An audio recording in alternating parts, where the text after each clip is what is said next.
Good afternoon. On behalf of the Center for Community Progress, I'd like to welcome you to today's webinar.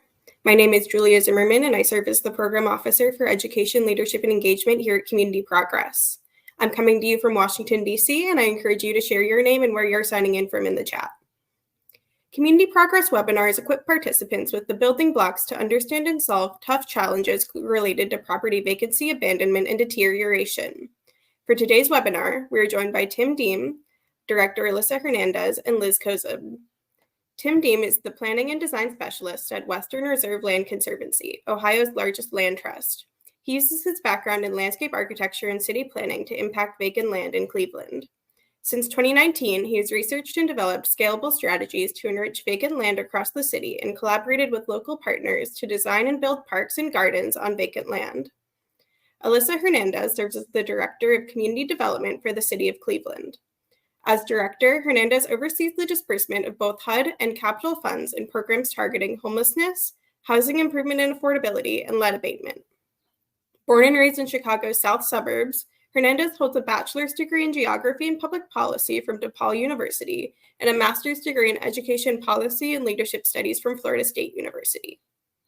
Liz Kozub is an associate director for technical assistance at the Center for Community Progress. She draws on extensive experience building interlocal cooperation among underserved communities with a focus on land banks and code enforcement. Passionate about emboldening local leaders to make a difference in their communities, Kozub has fostered connections between grassroots leaders in community revitalization from Montgomery, Alabama to Reading, Pennsylvania, and helped local officials strengthen their arguments for land banks in New Jersey and Indiana. Before turning it over to our speakers, I want to mention that we will allow time at the end of the presentation to answer questions. If you have a question during the presentation, please click the Stage tab on the right side of your screen, select Chat, and type your question into the chat box. We will share presentation slides and a video recording of today's presentation in the week following. If you experience any technical difficulties, please send an email to Julia Zimmerman at jzimmerman@communityprogress.org.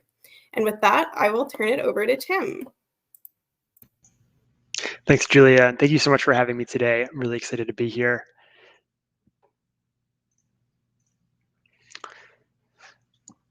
So CLEVLOT stands for Cleveland Vacant Land Opportunity Tool. It is a 2-year grant that was funded by an Environmental Justice Collaborative Problem-Solving Grant from the US EPA. This grant opportunity provided an opportunity for a community-based organization and a municipality to work together to tackle a perplexing problem. Western Reserve Land Conservancy has been working in Cleveland to revitalize vacant land for a number of years, and so we chose vacant land as a challenge to focus on. I'll talk a little bit more about the Land Conservancy's role in a little bit, but first I want to dive into the goals and objectives and our approach for this project. So the project goal was to accelerate vacant land reuse and advance environmental justice.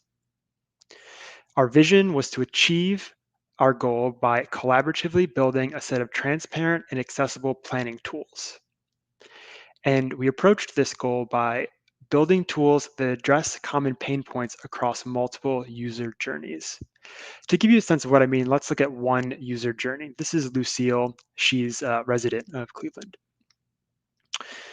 So this is Lucille's journey before CLEVLOT.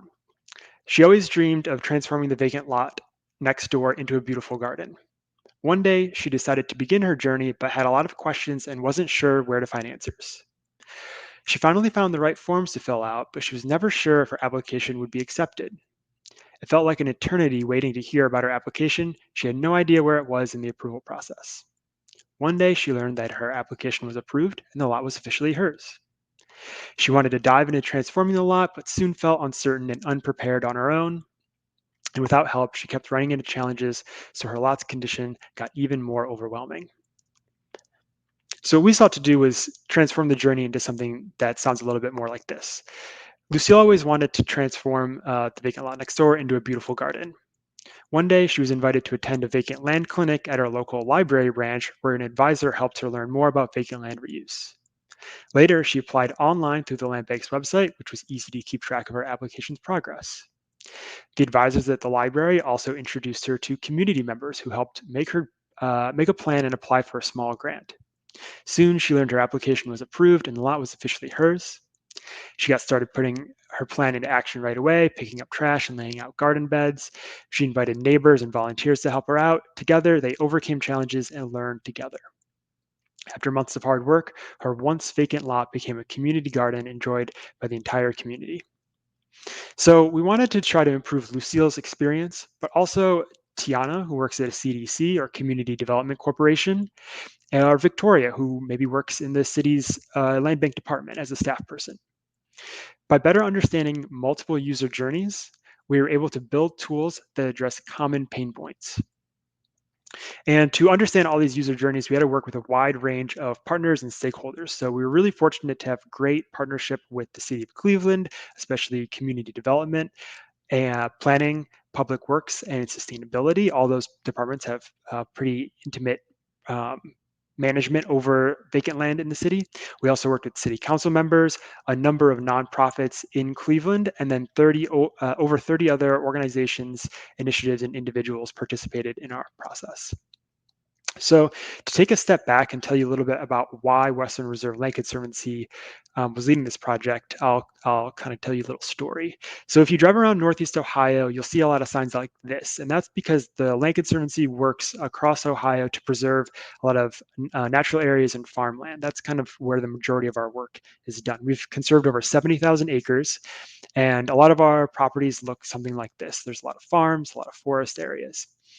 In the late 2000s, early 2010s, inspired by the work of now Congressman Kildee about land banks to address the foreclosure crisis.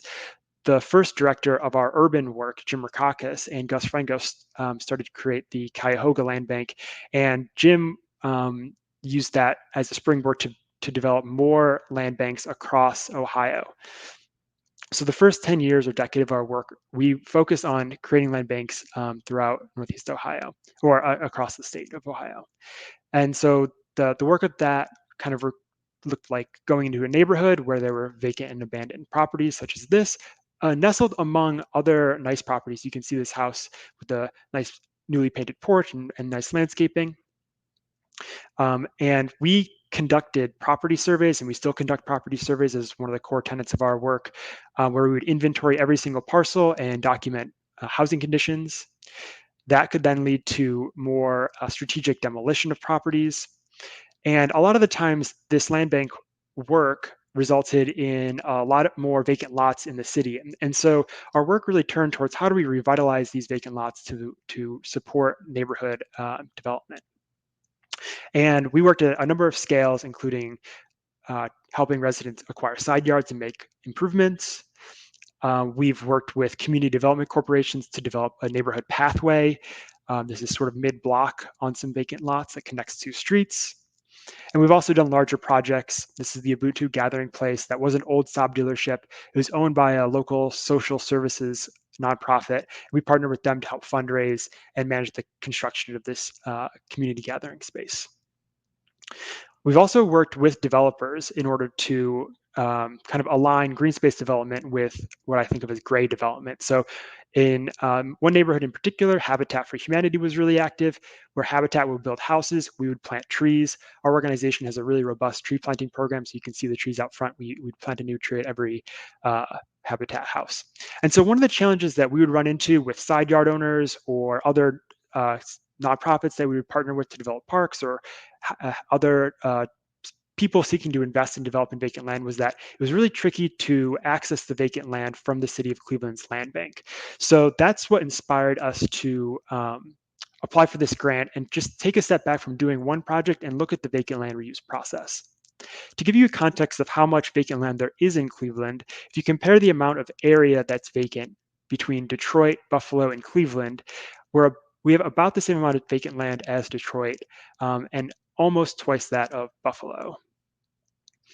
And if you look at the local context, the area of vacant land in Cleveland equals 2 of its inner ring suburbs combined. So Cleveland has about 14.5 square miles of vacant land. Cleveland Heights and Shaker Heights are about 14 square miles in total.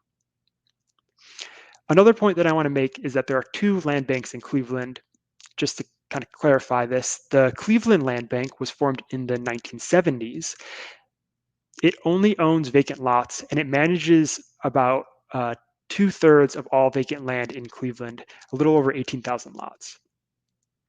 And the Cuyahoga Land Bank was formed in 2009. It owns vacant lots and houses, and it manages a portfolio of less than 10,000 lots. Okay, so back to our project.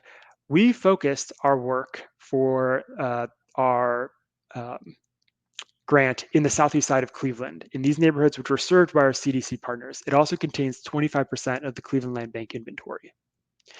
And an important distinction between what our project has done and what's gone in the past is that we were trying to build off previous investments in vacant land and environmental planning. So there have been a lot of toolkits and plans made for how vacant land could contribute to the revitalization of the city, but we wanted to focus on how do we make that process easier so we can catalyze these ideas and get them into reality.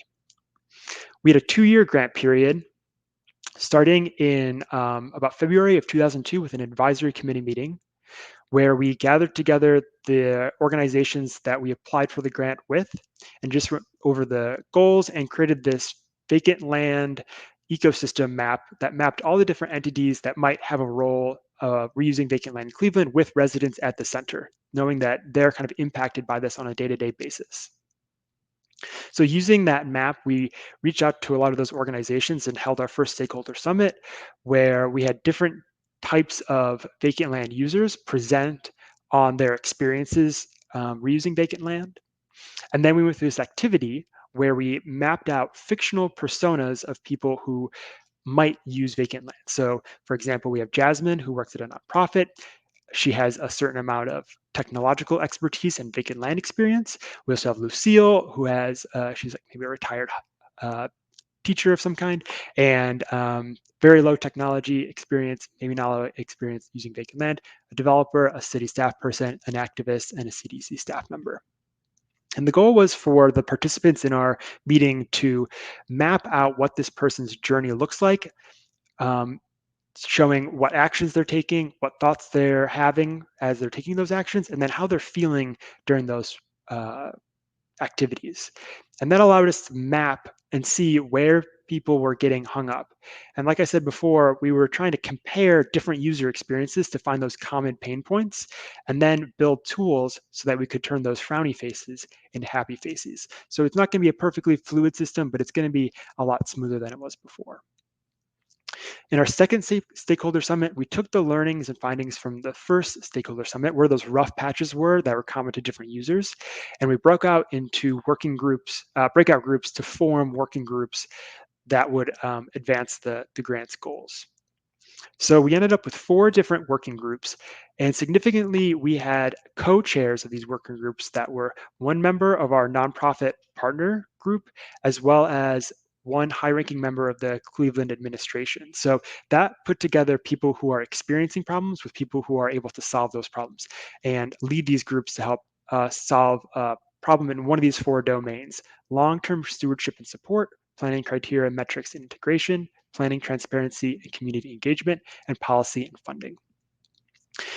So the working groups were charged with creating a prototype solution to a problem they created. So during the working group summit we held, we had the co-chairs present their problem statement and their goals and their prototype proposal. So what is a tool that you would create to solve the problem that you are facing? And then they broke up into small groups and had these brainstorming sessions where they sketched out ideas of what this prototype solution could look like. And I think this picture really illustrates the power of these working groups where we had somebody who was actually trying to buy a vacant lot from the city of Cleveland at the same table as folks who administer the Cleveland Land Bank to come up with different policies and sets of processes that can help create a more transparent and accessible system for everybody. So the groups were able to give feedback to one another afterwards. And then we took these prototype ideas and brought them to a resident focus group.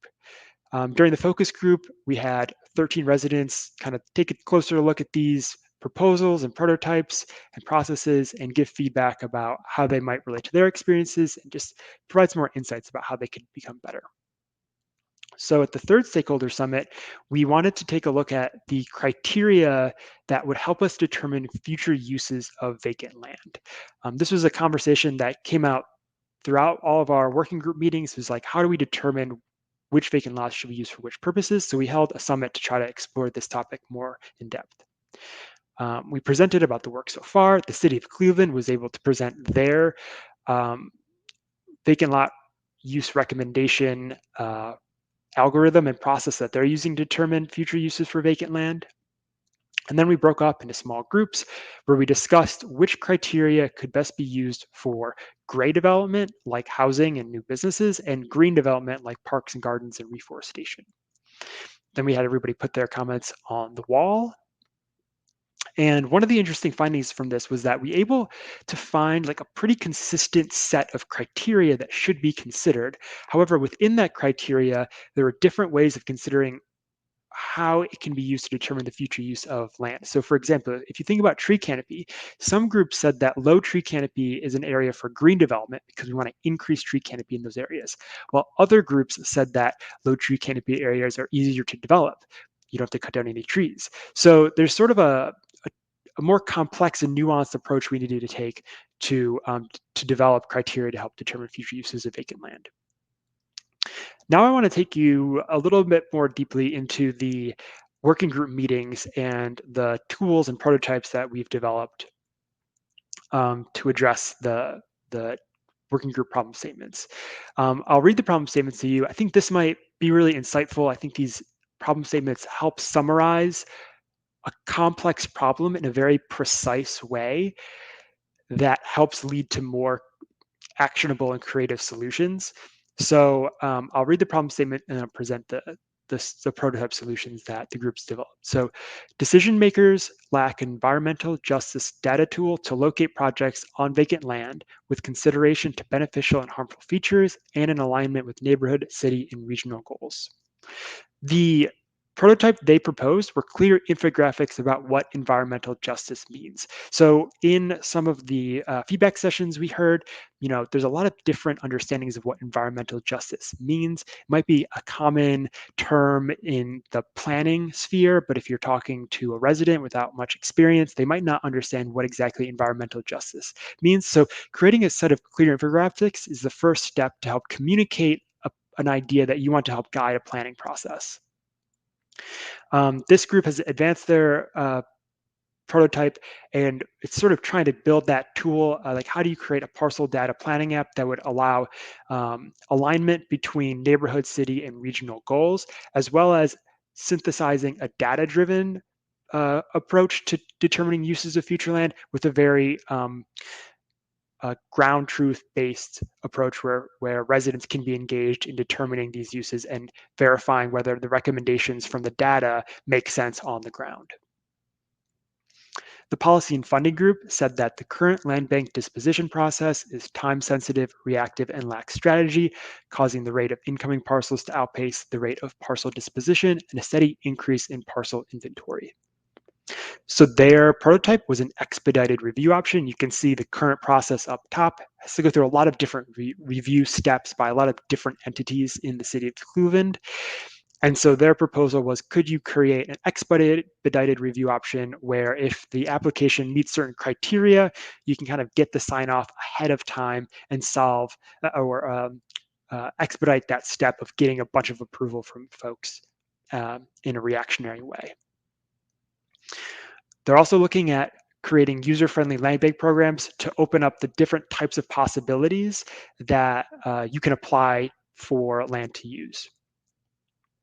The Process Transparency and Community Engagement Group said that for residents, organizations, and developers wanting to reuse or revitalize vacant land, there's a lack of clarity around the process of acquiring land from the City of Cleveland Land Bank, resulting in delays, lost investments, and diminishing trust. So this group created a user journey map to just give a high-level overview of how to reuse vacant land, as well as connecting them with some relevant resources. So there's a lot of toolkits out there. There's other websites that are really useful. We wanted to kind of collect these in a synthetic way so that they're all in one place and they're easy to reference and understand when to use them as you're trying to reuse vacant land. Also, to advance this goal is creating an online dashboard which the City of Cleveland has already begun to implement. So right now you can go to the Cleveland Land Bank website and submit an application virtually. And that's something that we're continuing to improve. So the long-term stewardship and support group said that there is no consistent system of support that provides education, planning, and resources for green space developers, resulting in high rates of project failure and increased maintenance responsibility for the city of Cleveland when projects fail. So their idea was to create an online forum that would allow you to log in and ask a question, and you could receive community sourced answers. It turns out there's a few resources that already existed, so we just wanted to promote them more widely. There's a Google group, which is a very basic online forum type. It was created through a market garden training program a number of years ago. There's also this Nourishing Power Network community directory, which is managed by one of the local universities here, where folks can input their information and ways they want to provide help to folks. And then one idea that's combining all these is a vacant land clinic that we can host at public libraries. So far, we've been hosting these virtually, where we have a 1-week window. We'll just open up a Zoom room and anybody can log in and ask us questions to a number of different advisors who are sitting in on that session. And the idea is that one day we could host these at library branches and people could come in and just get a well-rounded response to any questions they might have and help advance their project. So we have a great website that documents all of our events, a lot of the resources that are available to help with vacant land reuse, as well as all of the prototype tool development process. You can understand what that went, how different groups went through that for the entire project at our website, CLEVLOT.org. And you can also see the status of some of the tools that I showed you today. So next, I'm going to hand it over to Director Hernandez, who will talk about the Cleveland Land Bank status right now. Hi there. Good morning. I know that you all can't do a call and response to me, which makes me a little sad, but I'm hoping that you are sitting there at your computers and your desk, also greeting me with a good morning or good afternoon, depending on where you are. So again, my name is Alyssa Hernandez, and I serve as the Director of Community Development for the City of Cleveland, under which the city's land bank resides. If we can go to the next slide. So whenever we're doing these conversations, I really like to see everything within the vision of the department. And so I'm going to do the thing that you're not supposed to do, which is read verbatim. But I think it's really important to see everything that we're doing within the vision of the department. The Department of Community Development envisions a Cleveland where stakeholders are empowered to build the pathway to equity. This vision is realized by creating quality housing and vibrant neighborhoods that serve as the foundation for generational wealth and community prosperity. Everything that we need to be doing, whether it's with tax abatement or whether we're doing home repair or whether we're working to activate our city's land bank lots, needs to be tied in with this vision. We also have what I call our North Star. And this is a plan that as a new director, I walked into a pre-existing plan that gives us a really good starting point for what we need to do with housing, which is really where this department is, everything really touches housing in the Department of Community Development. And so our North Star is our 2030 or 10-year Cleveland Equitable Housing Plan. And that is a plan that calls for us to protect, preserve, and produce over 100,000 homes. And to do this, we need to position ourselves and our partners to be able to collaborate effectively. And I hope that you see that through this work with CLEVLOT and collaboration with all of our partners, that you see this kind of come to fruition. Next slide. So these are all the things we know, right?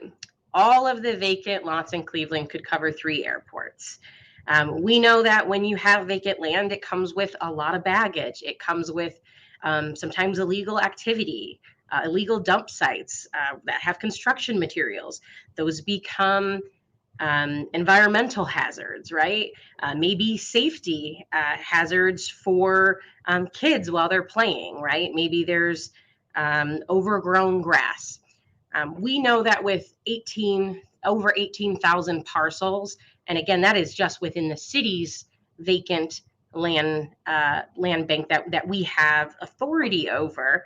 But really, the number is closer to 30,000 of vacant, vacant parcels throughout the city.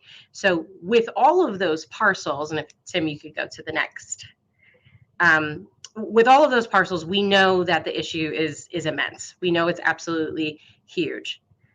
But it is my goal to take what might be our city's greatest liability at this point and to make it into our greatest asset. We have an opportunity with so much land and so much control of land to really make a big change within the city of Cleveland, and that's certainly our intent to do so. As many of you are likely familiar, vacancy and vacant and abandoned property doesn't happen equitably within our cities and within across our neighborhoods. So that inequitable concentration in the city of Cleveland happens on the east side of Cleveland. I know Tim already pointed to this, but I want to make a finer point on, this really mirrors the redlining maps of a generation or so ago. And so what does that tell us? That tells us that while the official redlining policies are no longer at play, there are still contributing factors to make every one of our cities have a very clear divide. Maybe in your city, it's a north-south divide. In our city, it's an east-west divide. That's, the barrier in our city is a river. I think that we can all think about those spaces and how things just don't happen equitably. And when you are creating a plan that centers on equity, you have to call these things out before you can do anything else. So as Tim mentioned, our current, and now current is really past because we are in an era of transition, is an extraordinarily reactive process. 18,000 parcels, and for every one of those parcels, there's a waiting period to see if the resident even wants to do something. So maybe a neighbor says, okay, I've had it, I'm sick of it, I don't want that vacant property next to my house. It's making my home value go down. I'm in it, I want to take ownership of that. So it takes first that person, that resident, to say, I want to do something here. And then there's an application process that's lengthy and confusing. And then, according to our legislation, our local legislation, we actually have a mandated partner input period. And so this is actually engaging the political leadership, so the local city council person, as well as the city planner in the area, as well as the local community development corporation, to say, hey, this person wants to do this thing on this lot.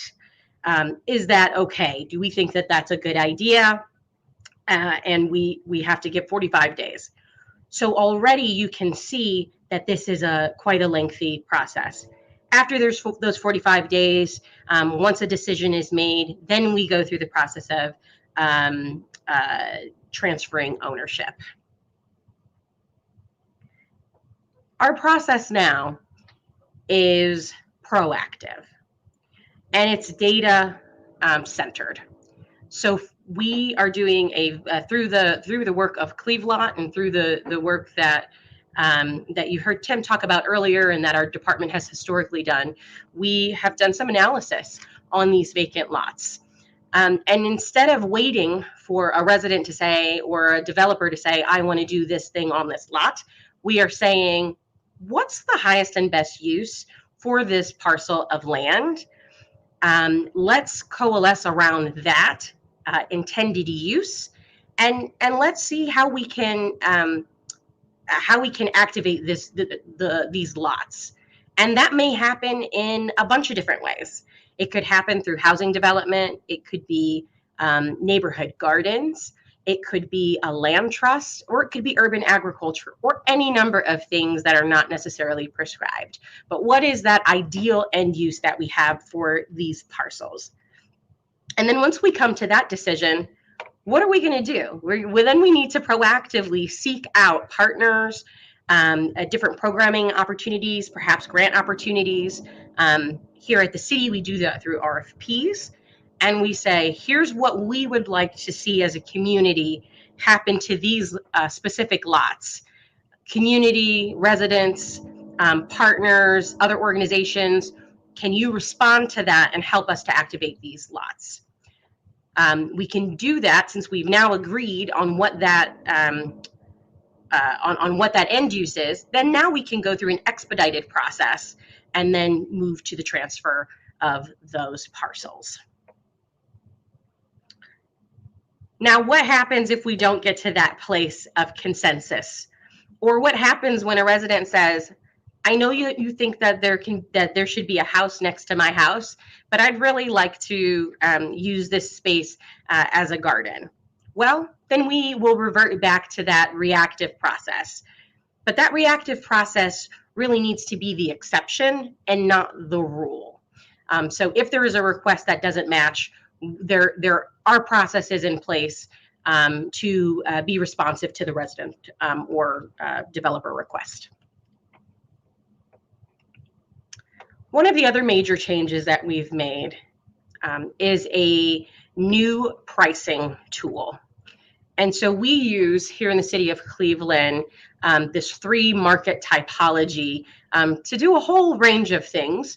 It helps inform our middle neighborhoods work, but it helps our with the rates of tax abatement that you're going to get are dependent on the neighborhood type. But those 3 neighborhood types are market rate neighborhoods, and that's where the market is taking off. The market is already active in these areas. We have our middle markets that represent stability, but haven't really seen a lot of investment. And without any interruption to that non-investment, they could go into decline. And then finally, the greatest part of our city, unfortunately, is what we call opportunity neighborhoods. And those are neighborhoods with the greatest need. And again, as equity is centered in this entire presentation, do note that when you reflect back on those historic redlining maps, it really mirrors the same area. So you'll see not exclusively the east side of Cleveland, but you see that there's a majority of a majority of things that we are trying to change that are on the east side. And so in order to encourage and spark the market in those neighborhoods, we are offering lots at a reduced rate. We want to see activity in those neighborhoods, therefore we have a reduced rate. But in our market rate neighborhoods, we have a bit of a different goal. We want to make sure that our market rate neighborhoods that we're protecting green space. Folks can make money here. And so either the city needs to be able to realize some of that money so we can put it back into helping our opportunity neighborhoods. But all that is to say, every neighborhood has different needs. And through this differentiated pricing based on neighborhood, this is where we use the levers of pushing and pulling to try to get more activity happening. So this next thing that I'm talking about is a preferred partner program, and we're super excited about this work. We have actually just completed our first preferred partner program RFP. And that RFP, we set out not to be prescriptive, but to say, if you want to do any kind of development on lots in Cleveland, give us an idea of what you want to do. And the end goal of that is to work with partners that perhaps get a negotiated pricing, but some kind of development agreement where we can make sure that our goals are aligned, we can expedite the process. But what we're doing is saying, okay, Habitat for Humanity, we really believe in the work that you're doing. How many lots do you want to activate? How many of these lots do you want to turn into day one home ownership opportunities? And they respond, we would like to do 30 in this footprint. And now we're able to negotiate that in a way that's not doing it, that's doing it in a more strategic manner. And that is happening with many organizations, sometimes private developers, but sometimes through many other social service agencies and the like. As Tim mentioned, we are quickly advancing our technology. We have worked on that automated pricing tool that is now live. We also, since January, we have an online application process. I know it seems really, really simple, and that we've finally gotten into the year of 2004 for having an online application, but these things make a tremendous difference. While everybody may not have the ability to use that online application, there are certainly other ways that folks can come into office. We'll help them. But for those that do use online applications kind of in our everyday process, what they're able to do is not have to take that trip down to City Hall with a paper application and a drawing. They're able to put that online, and the benefit is that we are able to now advance tracking. So as soon as you press submit, you're getting feedback on a weekly basis on where in our process your application sits. So if we're waiting for information from the council person or the CDC or any other of our partners, if we haven't processed it, we can now know that, and not only us knowing that, but you as the resident or as the applicant knowing that as well, and that has increased our transparency tremendously. Now the next part is still happening. It's about envisioning, how do we take 18,000 plus parcels and how do we activate them in a way that is meeting neighborhood needs? How do we have these vacant lots transform into more vibrant communities, right? What's the role that these lots can play? Right now, these lots are not playing a positive role in the lives of our residents, but they could be. And so now it's about, how do we encourage, how do we show that we can do better things than just dump tires on these sites. We can have art activations on these sites, whether it's temporary or permanent. We can have land trusts. We can have different departments program activities. We can contribute to urban agriculture. We can have green space that residents can use recreationally, or just let the land do what land does, right?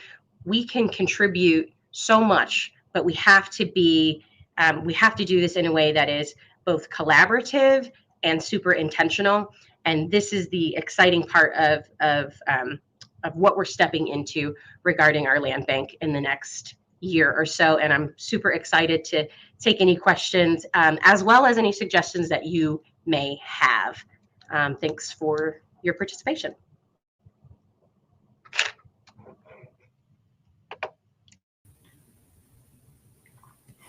Wonderful. Thank you so much, Tim and Director Hernandez. That was an excellent presentation. There's comments about how visually stimulating it was, so appreciate all of the thought went into that. And I'm really struck by the City of Cleveland's openness about the challenges that you all have, and willingness to take in some of that community-driven feedback and improve your processes and be more transparent and actually implement the recommendations that came from the CLEVLOT initiative. So just want to share kudos to you all, and that's really impressive. And Director Hernandez, I really appreciate what you said related to the challenge of 18,000 parcels that the City of Cleveland has to maintain. I think a lot of folks on the call can appreciate the burden that that places on the city and the maintenance needs, and probably some calls from constituents. But at Community Progress, we we always advocate that if the property is causing harm anyways, it's best to get it under public control so that the city has the opportunity to place and think about solutions for those lots that really are in line with community needs and those concerns and opportunities that come from resident groups and initiatives like CLEVLOT. So it's just a great tie-in to hear all of that. So we have a few questions already in the chat, and encourage participants to continue to add questions as you have them.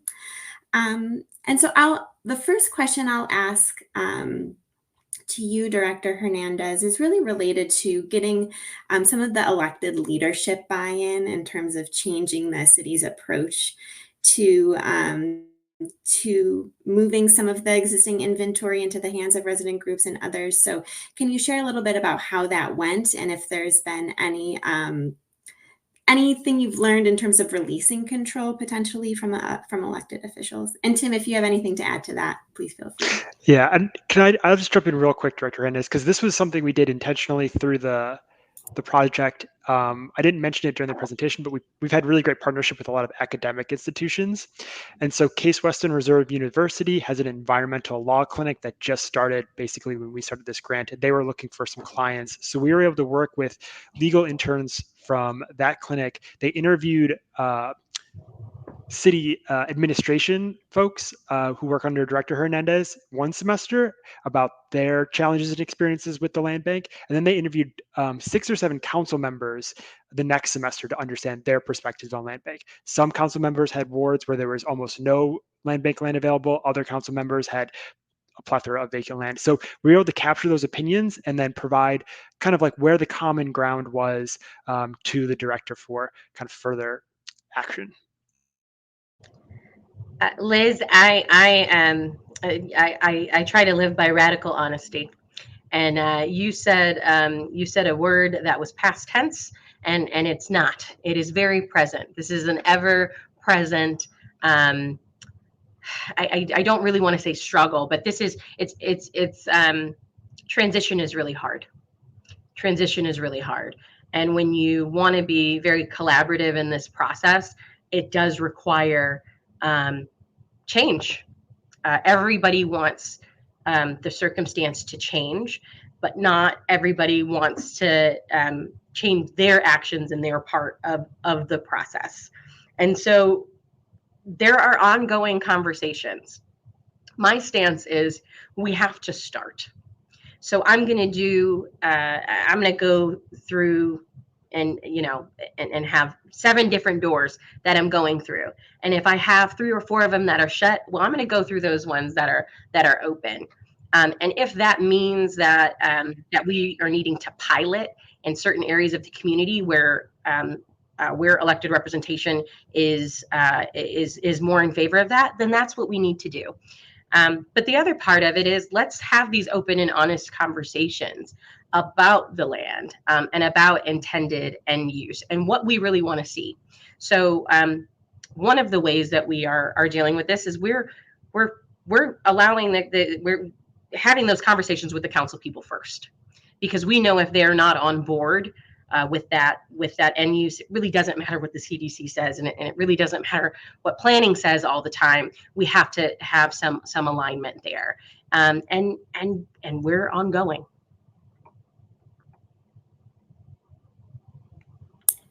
Sorry, I'm trying to find the unmute button.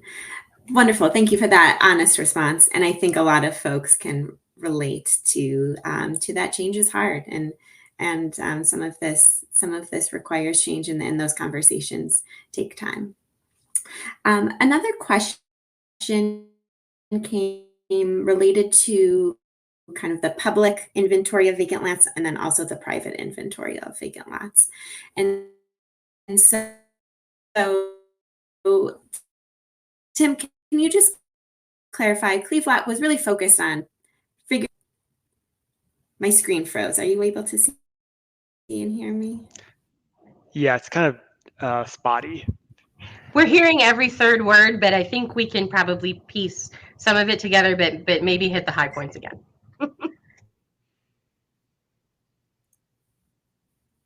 Okay.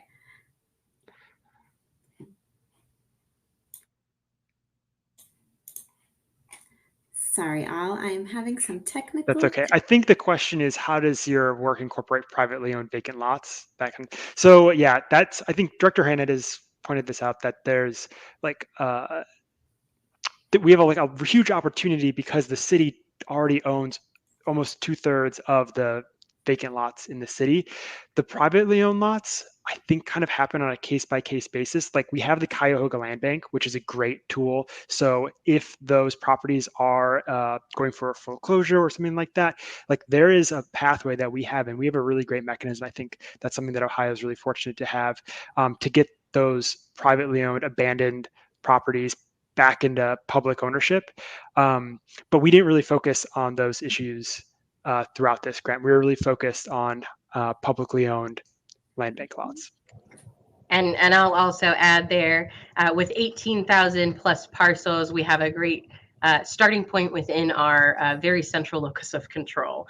And so that's where we're going to start. And what we know to be true is that when we start activating these vacant spaces, it then puts pressure on landowners and neighbors to really call for, hey, wait a minute, if the city's getting it together, what's happening with that parcel of land? So I would love for us to be at a point where we're able to really turn up that pressure on those landowners, so that they can also activate the space. But it starts with us.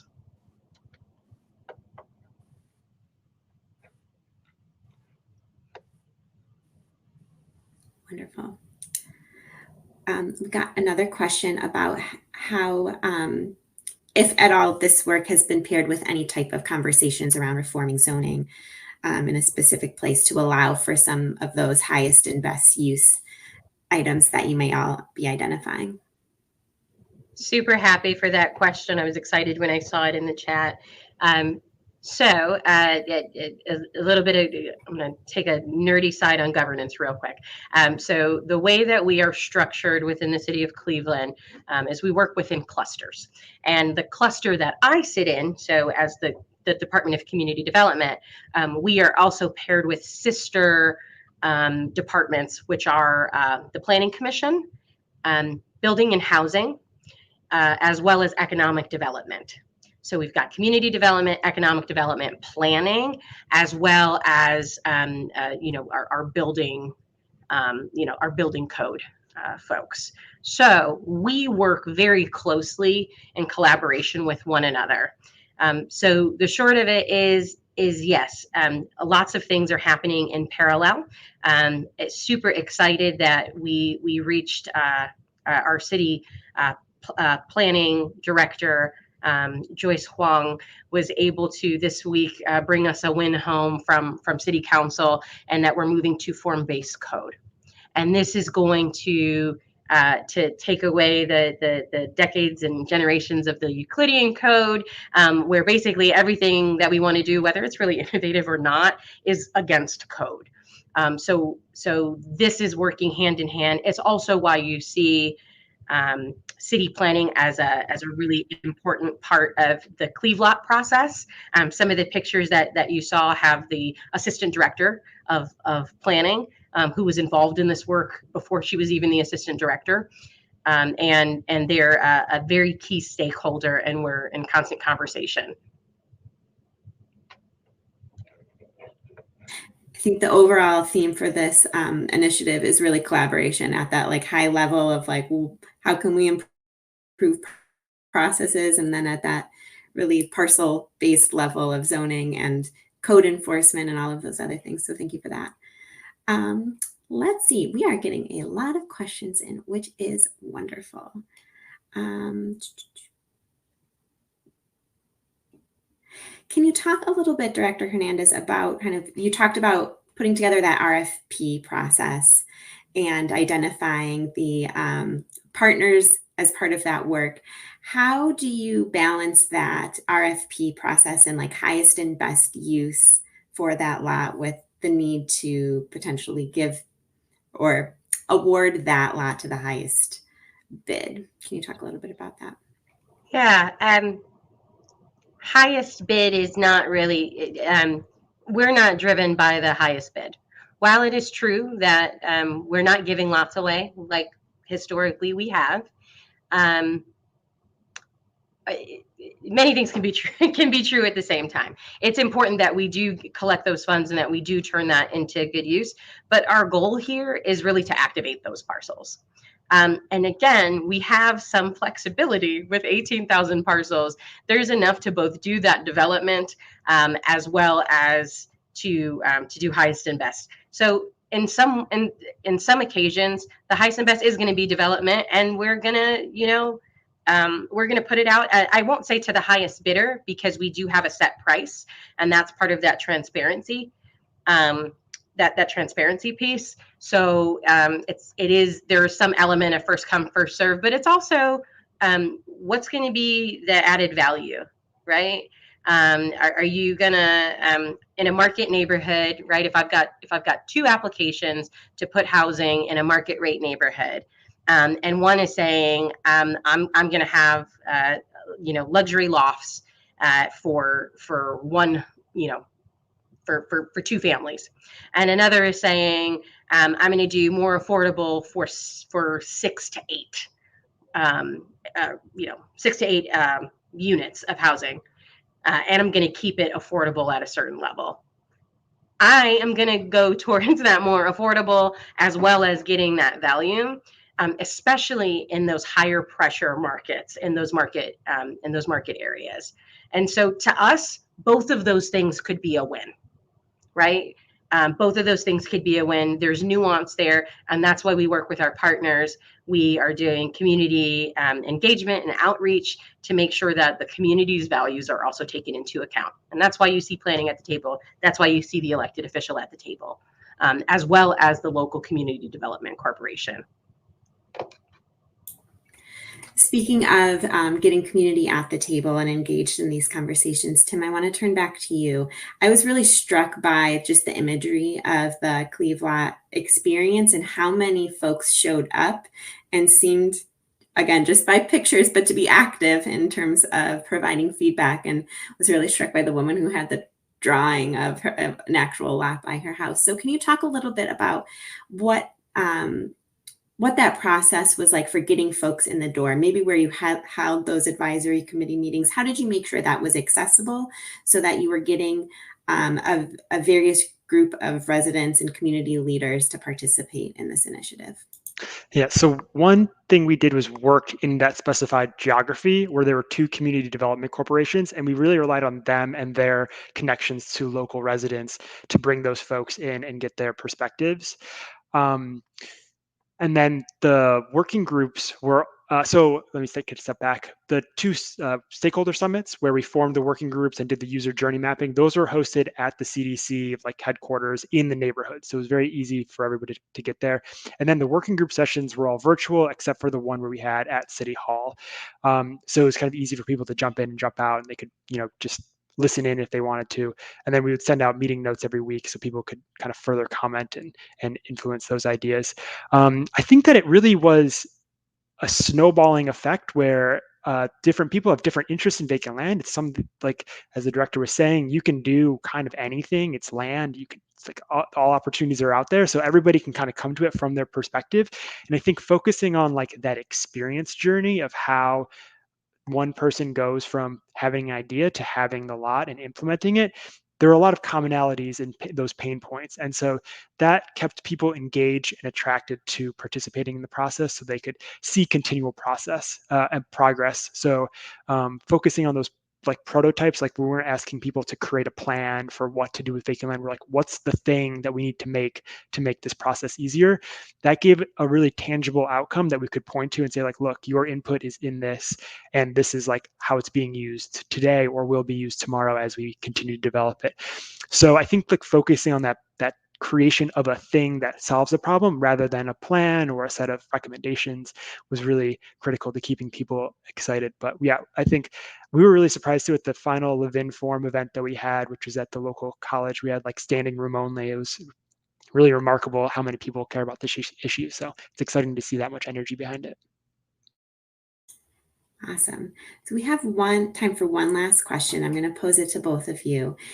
a lot of folks that are participating in this webinar either are from cities that have large inventories of vacant land or have a large enough inventory in us where they want to figure out what to do with it, and or our community groups, resident leaders, land banks that want access to that land. So from your respective journeys of trying to find opportunities to make vacant land more accessible for reuse, what's one lesson learned that you would share? It could either be something that went really well, something that you might do differently a second time around, or just a general lesson learned that folks can take back with them after this webinar. Go ahead, Tim. Okay. I think I tried to answer that question actually in the last question because I had noticed it in the chat. But I think like that focusing on like the usability, like the user experience of the service that you're trying to provide is not something that governments do very much. And I think that really helped us zoom in on like where issues are that we could fix and make a tangible change to. So trying to partner with an organization or a consultant or something and be like, hey, we have this program, like can you like walk somebody through this and just see what their thoughts are and like where they get stuck and where they get hung up, and then go back and try to fix those problems for the people. And then I think that I forgot the other one, so I'll hand it over to the director. Maybe it'll come to me. Awesome. I think it's about busting down those silos. So you just mentioned two groups that I think are typically pitted against one another. And I think the beauty here and what we're trying to show is that when you have clear alignment with understanding what the process is, improving the process, and then ultimately with the goal of how do we use this land to make our city more robust and thriving, right? How do we create thriving communities? How do we take this thing that is this albatross around the city's neck and turn it into true opportunities? So what I would say is what we found is that you need to talk to one another. You need to find what that common goal is. And you may not always agree. There are times where the city is going to say, no, this is our line. There are times when regulatory red tape is going to get in the way of doing something really innovative and cool. But I think starting is critical, and having those conversations and continuing for all sides to be open is what is going to move the needle here. With 18,000 plus parcels in the city of Cleveland under our jurisdiction, that is grass to be cut, right? That is dumping sites to be cleaned. With having all of that put together, it's really important that we step aside and realize that this is all bigger than any one organization, and what is that common goal that we can accomplish together. Perfect last words. Thank you both. Julia, take it away. Awesome. Thanks so much for a really interesting, exciting webinar. Thank you all for joining us this afternoon. I want to draw everyone's attention. We have a survey for you to fill out pinned in the chat just about your experience with our webinar so that we can always improve in the future. And I encourage you to sign up for our mailing list and keep an eye out for any webinars coming up in the future. Thanks so much and have a great afternoon, everyone.